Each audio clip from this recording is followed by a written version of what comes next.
TDP నేత SAAP chairman Ravi Naidu Tirupati press club లో తెలుగు తమ్ముళ్లతో కలిసి వైసీపీ పట్ల ఆగ్రహం వ్యక్తం చేశారు.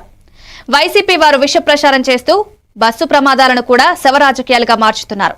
గతంలో ప్రతిపక్షంలో ఉన్నప్పుడు తమ పార్టీ ఇలాంటి నీచ రాజకీయాలను చేయలేదని రవి నాయుడు అన్నారు.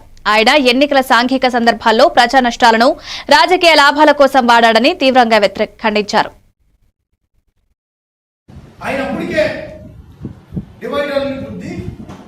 ఆయన స్పాట్ లో చనిపోయాడు.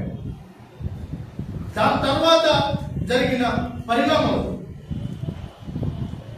ఎవరైతే అతనితో కూడా ప్రయాణం చేశారో అతను స్పష్టంగా చెప్తున్నాడు, ఎక్కడ తాగాము, ఏం చేశాము, ఎలా బయలుదేరాము.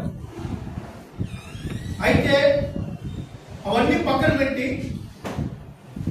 ఈ ప్రభుత్వాన్ని ఎట్టయినా బద్నాం చేయాలి, దుష్ప్రచారం చేయాలి, అదే కంకణం కట్టుకొని ప్రచురించిన వార్త తప్ప దాంట్లో ఏం వాస్తవం ఉందని మేము అడుగుతున్నాం సూటిగా.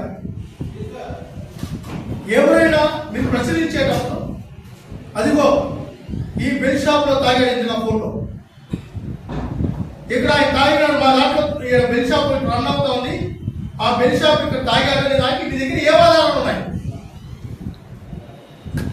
ఏం ఆధారాలు ఉన్నాయి మేము అడుగుతున్నాం.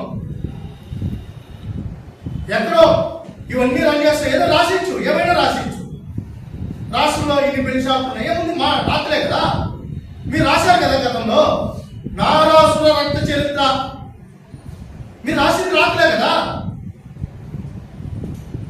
మీరే చెప్పేసి, మీరే మట్టు పెడేసి, మీరే కుట్లేసేసి, మీరే కట్టుకడేసి, మీరే మాచురిలో పెడేసి